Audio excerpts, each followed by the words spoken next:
Assalamualaikum warahmatullahi wabarakatuh. Sebelumnya terima kasih kepada Ibu Varianti, SEMSI, selaku dosen pengampu mata kuliah Akuntansi Manajemen Lanjutan. Perkenalkan, nama saya Hanisyah dengan NIM 226512024, kelas 7D Akuntansi Manajerial. Di sini saya akan menjelaskan materi tentang Activity Based Costing atau ABC. Yang pertama, kita akan membahas transformasi lingkungan manufaktur modern. Terdapat dua sisi. Yang pertama, era tradisional dengan ciri-ciri yang pertama, tenaga kerja langsung 40-50% dari total biaya. Yang kedua, biaya overhead relatif kecil. Yang ketiga, proses produksi padat karya. Dan yang terakhir, alokasi biaya sederhana. Kemudian ada era modern dengan ciri-cirinya yaitu yang pertama, tenaga kerja langsung hanya 10-15%. Yang kedua, biaya overhead meningkat 35-50%. Yang ketiga, otomatisasi dan teknologi tinggi. Dan yang terakhir, kompleksitas aktivitas meningkat.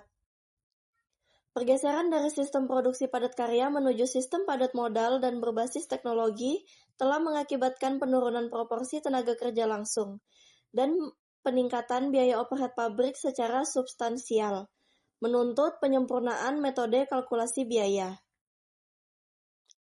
Selanjutnya, ada 3 kelemahan sistem akuntansi biaya tradisional. Yang pertama, distorsi biaya.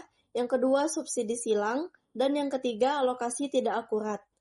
Fenomena tersebut menyebabkan produk kompleks tampak lebih murah dan produk sederhana tampak lebih mahal dari biaya sebenarnya, yang mengakibatkan keputusan strategis yang keliru.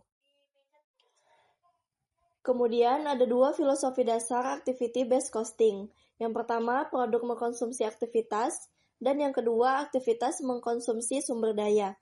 Activity-based costing merupakan metodologi akuntansi biaya yang menelusuri biaya overhead ke produk atau jasa berdasarkan aktivitas yang dikonsumsi. Sistem ini beroperasi berdasarkan prinsip bahwa yang menyebabkan timbulnya biaya bukanlah produk itu sendiri, melainkan aktivitas-aktivitas yang diperlukan untuk memproduksi produk tersebut. Selanjutnya di sini yang bisa kita lihat yaitu perbandingan sistem tradisional versus activity-based costing dalam studi kasus PT Manufaktur Modern. Yang diperoleh sistem tradisional dengan tarif overhead 150.000 per jam, dengan produk standar 185.000 per unit, dan produk khusus 615.000 per unit. Kemudian sistem activity-based costing dengan produk standar 148.000 per unit dan produk khusus 800.000 per unit. Selanjutnya, hierarki biaya dalam sistem activity-based costing. Yang pertama, unit level activity. Yang kedua, batch level activity. Yang ketiga, product sustaining activity. Dan yang terakhir, facility sustaining activity. Selanjutnya ada analisis aktivitas dan cost driver, identifikasi aktivitas PT Manufaktur Modern, yang bisa kita lihat dalam tabel berikut. Cost driver adalah faktor yang menyebabkan perubahan dalam biaya suatu aktivitas. Pemilihan cost driver yang tepat sangat kritis untuk akurasi sistem activity-based costing. Kemudian ada tahapan implementasi sistem activity-based costing.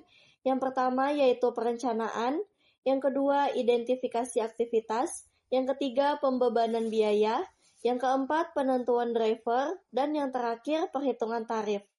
Implementasi activity-based costing yang sukses memerlukan pendekatan sistematis dan komitmen manajemen puncak sebagai faktor penentu kesuksesan. Berikut perhitungan tarif dan pembebanan biaya. Di setup mesin sebesar 3 juta, inspeksi kualitas sebesar 150.000, engineering sebesar 150.000, material handling sebesar 500.000, dan utilities sebesar 15.000. Kemudian pembebanan overhead ke pabrik, yaitu produk standar dengan total overhead sebesar 380 juta, Kemudian di produk khusus dengan total overhead 820 juta. Atau bisa juga kita lihat di grafik berikut, analisis distorsi biaya. Kemudian analisis profitabilitas dan keputusan strategis. Berikut perbandingan margin profitabilitas, di mana produk standar sebesar 7,5%, margin menurut sistem tradisional. Produk khusus sebesar 31,7%, margin menurut sistem tradisional. Kemudian 26% di produk standar, margin menurut sistem activity based costing. Yang terakhir, 11,1% di produk khusus, margin menurut sistem activity based costing. Selanjutnya ada manfaat dan rekomendasi strategis activity based costing. Yang pertama, penetapan harga, yaitu produk standar dapat diturunkan harga untuk meningkatkan volume dan daya saing. Sementara produk khusus perlu dinaikkan harga untuk mencerminkan biaya sebenarnya. Selanjutnya, efisiensi proses, yaitu identifikasi dan eliminasi aktivitas non-value pada produk khusus untuk mengurangi konsumsi aktivitas pendukung yang tinggi. Kemudian ada keputusan strategis, yaitu informasi biaya akurat mendukung keputusan make or buy, desain produk, dan alokasi sumber daya yang lebih tepat. Kemudian ada portofolio produk, yaitu fokus pada peningkatan volume produk standar yang lebih profitable dengan evaluasi ulang strategis untuk produk khusus. Kemudian profitabilitas pelanggan, yaitu analisis pelanggan berdasarkan konsumsi aktivitas untuk mengidentifikasi pelanggan yang benar-benar menguntungkan. Dan yang terakhir, perbaikan berkelanjutan, activity based costing sebagai dasar activity based management atau ABM untuk meningkatkan efisiensi dan mengeliminasi pemborosan. Dan yang terakhir, kita masuk ke kesimpulan dan saran. Kesimpulannya yaitu activity based costing merupakan sistem akuntansi biaya yang lebih unggul dalam mengatasi distorsi biaya pada lingkungan manufaktur modern. Activity based costing memberikan informasi produk yang lebih akurat melalui mekanisme pembebanan biaya berbasis aktivitas dan hierarki biaya. Sistem activity based costing tidak hanya bermanfaat untuk perhitungan biaya produk, tetapi juga menjadi dasar untuk analisis profitabilitas pelanggan dan pengambilan keputusan strategis. Selanjutnya, ada 5 saran. Yang pertama, lakukan analisis cost-benefit sebelum implementasi. Yang kedua, mulai implementasi secara bertahap dengan fokus pada aktivitas kritis. Yang ketiga, pastikan komitmen penuh manajemen puncak. Yang keempat, integrasikan activity-based costing dengan tools manajemen lainnya. Dan yang terakhir, lakukan review berkala untuk memastikan relevansi sistem.